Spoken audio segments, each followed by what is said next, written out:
তোমরা 10 বছর ধরে কয় কোটি পাইছো হিসাব দাও হিসাব দাও। আরে আমার কলজা বড় আছে, আমি প্রতিটা টাকার হিসাব দিমু, আর ফাঁকিটা তোমরা হিসাব চাইমু। তোমরা কিতা করছো? কি করবেন, কি করা যেতে পারে? ডিরেক্টলি ওদের বাসার সামনে গিয়ে বড় করে লিখে দিবেন কালার দিয়ে, হ্যাঁ, যে ঘুষখোরের বাচ্চার ছেলে। হ্যাঁ, গাড়িতে ওই যে প্রায়োর গাড়ি নিয়ে, ল্যান্ড ক্রুজার নিয়ে তারা চলে, ওখানে জোর রাস্তার মাঝপথে গাড়িটা থামায়, ঠিক আছে, লিখে দিবেন যে ঘুষখোরের বাচ্চা। হ্যাঁ, তো তখন দেখা যাবে কি, যখন এদেরকে পাবলিক শেমিং করবেন, দুর্নীতিবাজদেরকে আপনাদের ঘৃণা করতে হবে। এটা হচ্ছে সবচেয়ে প্রথম কথা এবং প্রধান কথা। ছেলে যা চায় বাবা তাই দিচ্ছে, এটা আনন্দের বিষয়। আসসালামু আলাইকুম দর্শক, দেশ ও দেশের বাড়ি থেকে যারা এই মুহূর্তে আমার ভিডিও ওপেন করেছেন সবাইকে অসংখ্য ধন্যবাদ। দর্শক, প্রথমেই শিরোনাম শুনবেন। শিরোনামে আপনারা জানতে পারবেন যে ব্যারিস্টার সুমন সেই পুরনো যে সাবেক প্রতিমন্ত্রী বর্তমান মাহবুব আলীকে উনি চ্যালেঞ্জ ছুড়ে দিয়েছেন, 10 বছরের এত বরাদ্দের টাকা কোথায় গেছে জবাবদিহি করতে হবে।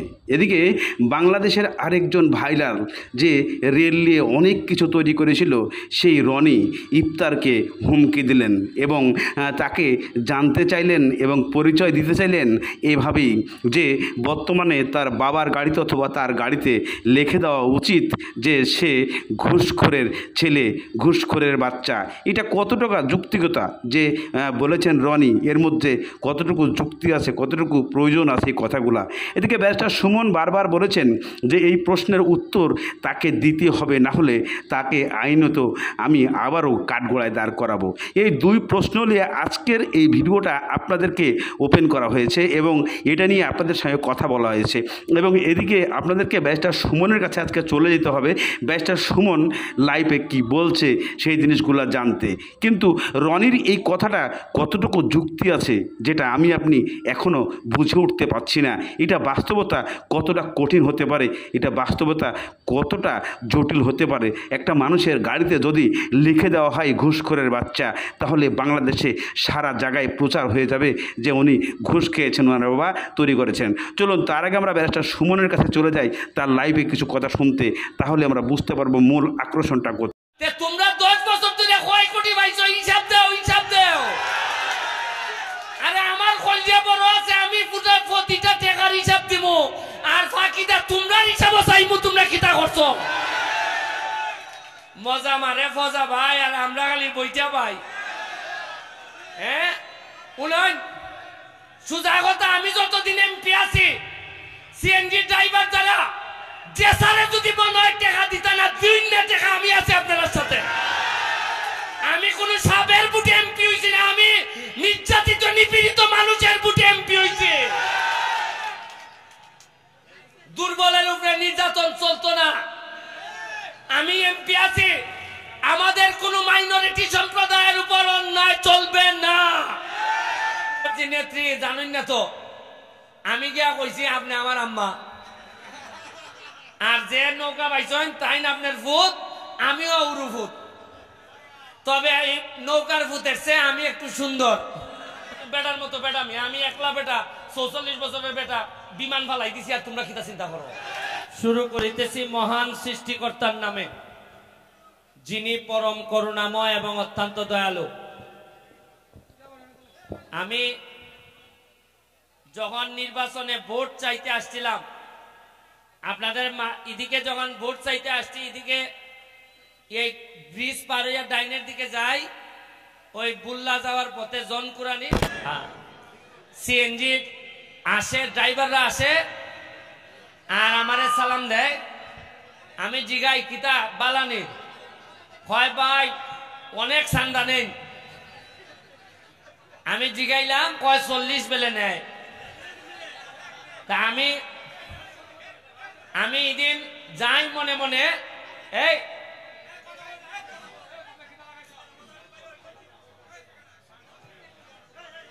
আস্তে আস্তে আস্তে আস্তে আস্তে, হ্যাঁ হ্যাঁ,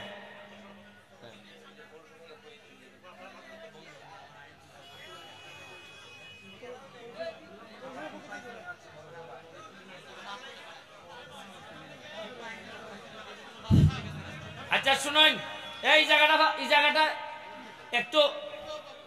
তা আমি যখন 40 টাকা শ্রমিকে হয়, তা আমি তো যাইতেছি, আমি ভাবছি আমি পাস করতাম না। আমি ভাবছি যে আমারে জুড়েই নিবা গিয়া, কারণ এরা তো যারা আমার বিরুদ্ধে নির্বাচন করছে এরা খালি একটা কথাই কইছে, কয় যত বুটে ব্যারিস্টারে ভাগ আইন যারাকে নিব গিয়া। তা আমি ভাবছি যে বাস করতাম না মনে হয়, তবে মনে মনে একটা জিনিস আছে যে আল্লাহ ফাঁক যদি করাইন, যারা 40 টাকা নেন তারা আর থাকতে না এখানে। ওই আল্লাহ সৃষ্টি আজান করে না সৃষ্টিকর্তায় কথা শুনছই, আমারে ফাঁস করছই, ফাঁস করাইছেন। আমি কইছি টেকা নেওয়া বন্ধ, আর টেকা যদি নিতাই হয় তা আমার কাছ থেকে নেও নে, কোটি কোটি টাকা আছে, শ্রমিক থেকে কেন নেও তোমরা? এই যে আমি মাত্র 2.5 মাস এমপি, কয় মাস টাকা পাইছি, বরাদ্দ পাইছি 29 কোটি। কত কোটি? 2.5 মাস ফুলাই যদি 29 কোটি পায়, তে তোমরা 10 বছর ধরে কয় কোটি পাইছো? হিসাব দাও, হিসাব দাও। আরে আমার কলজা বড় আছে, আমি প্রতিটা টাকার হিসাব দিব, আর বাকিটা তোমরা হিসাব চাইমু। তোমরা কিতা করছো? মজা মারে ফজা ভাই, আর আমরা খালি বইটা ভাই। হ্যাঁ শুনুন, সুজা কথা, আমি যতদিন এমপি আছি সিএনজি ড্রাইভার দ্বারা যে সারে যদি মনে হয় টাকা দিতে না, 2 টাকা আমি আছি আপনার সাথে। আমি কোন সাবের বুটে এমপি হইছি না, আমি নির্যাতিত নিপীড়িত মানুষের বুটে এমপি হইছি। দুর্বলের উপরে নির্যাতন চলতো না। আমি এমপি আছি, আমাদের কোন মাইনরিটি সম্প্রদায়ের উপর অন্যায় চলবে না।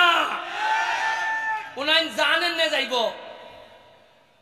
আমারে জননেত্রী শেখ হাসিনাই জিগাইছেন ঢাকা যে তুমি বাস করছো ঠিক আছে, কিন্তু চা বাগান বাংলায় কেমনে? তাই ভাবছেন যে চা বাগানের শ্রমিকরা সব দেলাইব, এরারে ভোট আমারই গলো দিত না।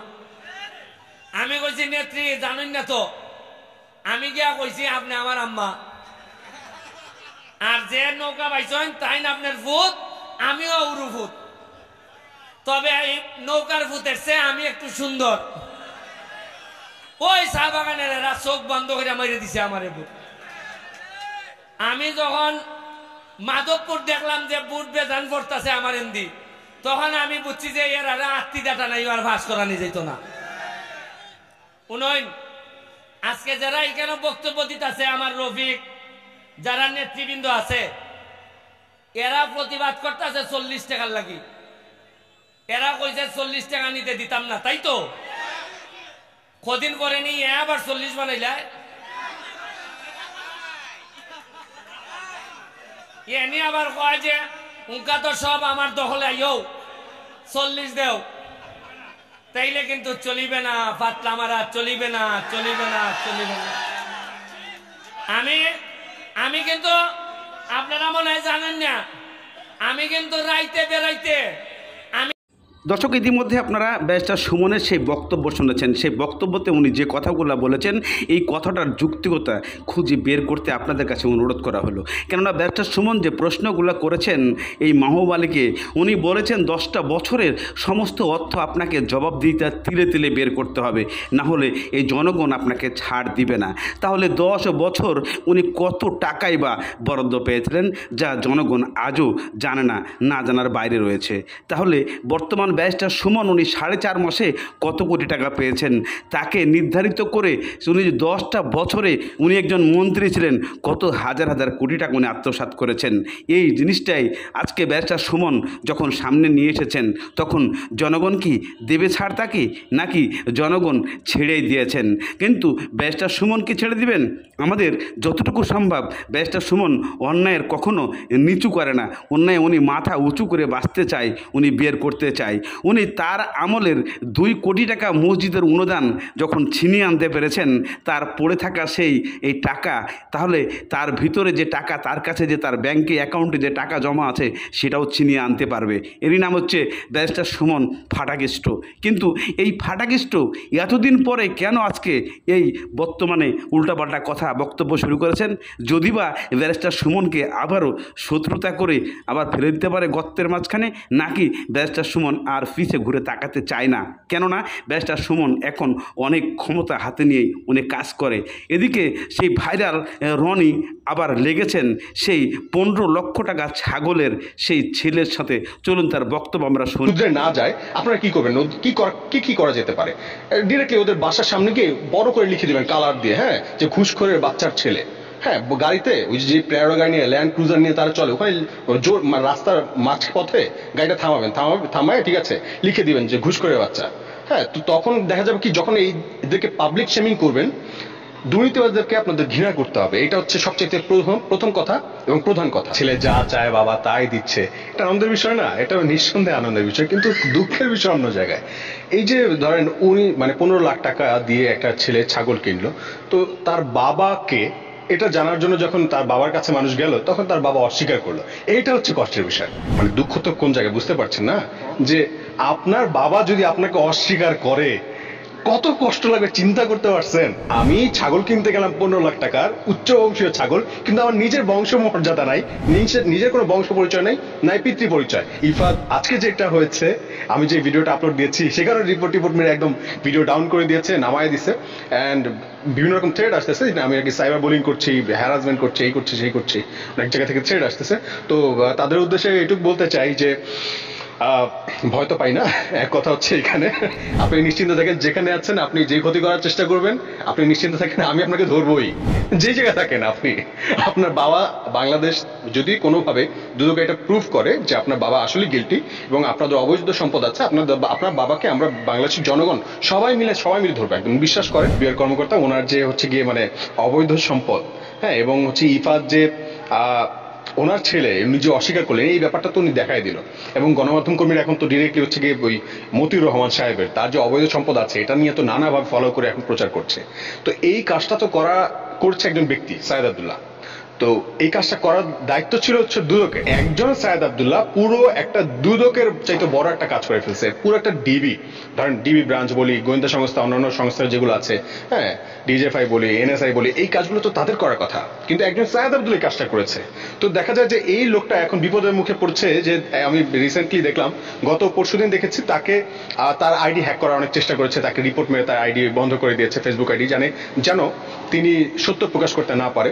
অ্যান্ড দেখলাম যে আজকে তাকে 180 দিনের রেস্ট্রিকশন দিয়ে দিয়েছে তার আইডিতে। তার মানে 180 দিনের মধ্যে আমরা সায়েদ আব্দুল্লাহর কোনো তথ্য বা কোনো সে যেটা বলতে চায় বা আমরা যেটা শুনতে চাই, জনগণের এই যে রাজস্ব কর্মকর্তা বলেন বা বিভিন্ন সরকারি কর্মকর্তা বলেন বা জনপ্রতিনিধির যে দুর্নীতির কথা, এইগুলো যখন আমরা লিখতে চাই, তখন দেখা যায় কি এরকম নানা রকম পলিসি ইস্যুর কারণে আমরা চুপ হয়ে যাচ্ছি। সায়েদ আব্দুল্লাহ কিন্তু এখন চুপ হয়ে যাবে 180 দিনের জন্য।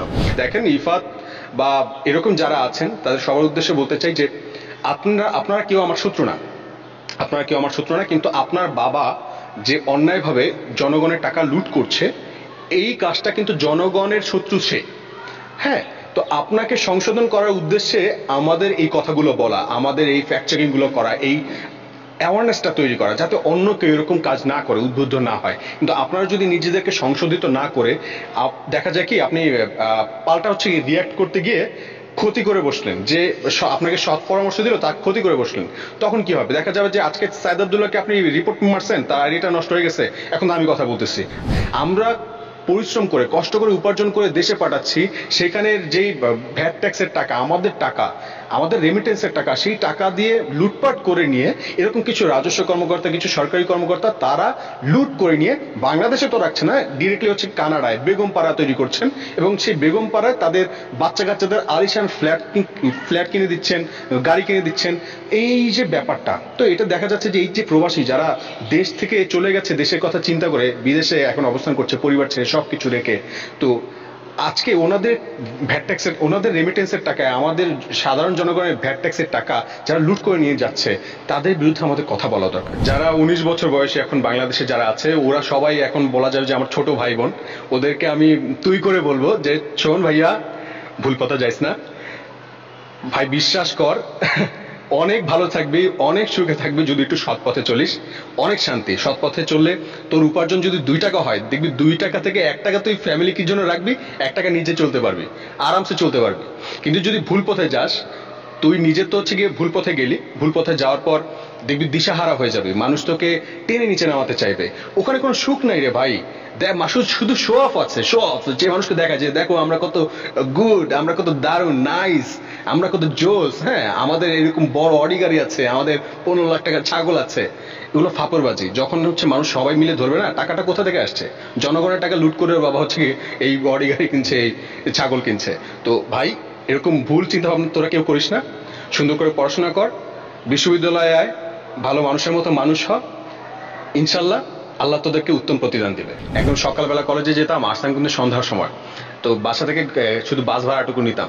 আর দেখা যেত যে অনেক সময় ওই সময়টায় আর কি পকেটে অনেক সময় টাকা থাকতো না, হ্যাঁ, তো সারাদিন হেঁটে হেঁটে ঘুরে বেড়াতাম, এখানে ওখানে দেখতাম কি অবস্থা, বিভিন্ন সংগঠনের সাথে কাজ করতাম, নিজের হাত খরচ নিজে চালানোর চেষ্টা করতাম। 15 লাখ টাকার ছাগল যে কেনা, এটা আপনি কি মনে করেন, এটা কি সে কুরবানি দেওয়া, এটা একটা ইবাদত, এটা লোক দেখানোর বিষয় না। 19 বছর বয়সে ওগুলা তো হচ্ছে দুঃস্বপ্ন, মানে স্বপ্নেও কোনোদিন আসার মতো বিষয় ছিল না যে 15 লাখ টাকা দিয়ে আমি একটা ছাগল কিনবো। হ্যাঁ, তো 19 বছর বয়সে শুধু এইটুকু চিন্তা ভাবনা ছিল, কোন রকম বাবার যে কষ্টটা করছে তার কষ্টটা কমাতে হবে, তার হালটা ধরতে হবে, বৃদ্ধ বয়সে যেন তার হাতটা আমার কাঁধের উপরে রেখে সে চলতে পারে, সেইটুকু সক্ষমতা আমার দর্শক, ইতিমধ্যে আপনারা সেই রনির বক্তব্য শুনেছেন। রনির যে সাক্ষাৎকারে লাইভে যে কথাগুলো রনি বলেছে, এই কথাটা আমার আপনার কাছে কতটা যুক্তিগতা এবং কতটা যুক্তি আছে উনি বুঝাতে চেয়েছেন, রনি বলতে চেয়েছেন, যদি আপনারা এইভাবে গাড়িতে লিখে দেন, বাড়িতে লিখে দেন, বাড়ির ওয়ালে লিখে দেন, গেটে লিখে দেন, তাহলে বাংলাদেশে যারা ঘুষখোর আছে, দুর্নীতিবাজ আছে, এরা সবার সামনে প্রকাশ্যে আর বের হতে পারবে না, দুর্নীতি করতে পারবে না। তাহলে কি মামলা হামলার চাইতে যে রনি কথাটা যেটা বলেছে সেটাই কি সঠিক, যে উনি কারো কাছেই আর চুপ থাকছেন না, মামলা করলে হয়তো কোর্টে গিয়ে একজন আরেকজনের সাথে উকিল দ্বিধাদ্বন্দ্বে জড়াচ্ছে। কিন্তু রনির যে বক্তব্য, এই বক্তব্য অনুযায়ী যদি এই কাজ করা যায় তাহলে সে এলাকায় বের হতে পারবে না, সে শহরে বের হতে পারবে না, সে বাড়ির সামনে দাঁড়াতে পারবে না। তার এই যুক্তিটা কতটুকু যুক্তি, যা আমরা আজকে এটা আপনাদের কাছে উত্তর চাইছি। আপনারা কমেন্টের মাধ্যমে লিখবেন যে রনির এই প্রশ্নটা আপনাদের কাছে কতটা যৌক্তিক এবং কতটুকু সঠিক বলেছেন, যে একজন দুর্নীতিবাজকে এভাবেই শাসন করতে হবে, কোর্টের মাধ্যমে নয়। আচ্ছা, এটাই কি সমাধান, নাকি এর উল্টাটা যেটা ব্যারিস্টার সুমন বলেছেন, তাকে মামলা দিয়ে তার কাছ থেকে সব কিছু ছিনিয়ে নিতে হবে? দুই প্রশ্নে চলে এসেছে। সেখানে আপনি মামলা ছিনিয়ে আনতে পারবেন, কিন্তু তার ইজ্জত যাচ্ছে না। আর যে রনি যে কথাটা বলেছে, এখানে তার সারা দেশবাসীর কাছে তার ইজ্জত চলে যাচ্ছে। আসলে ব্যারিস্টার সুমনের যে তথ্যটা সেটা সঠিক নাকি রনিরটা, অবশ্যই আপনারা কমেন্টের মাধ্যমে জানাবেন। দর্শক, আজকের মতো এখানে শেষ করছি। ভালো থাকুন, সুস্থ থাকুন, ধন্যবাদ।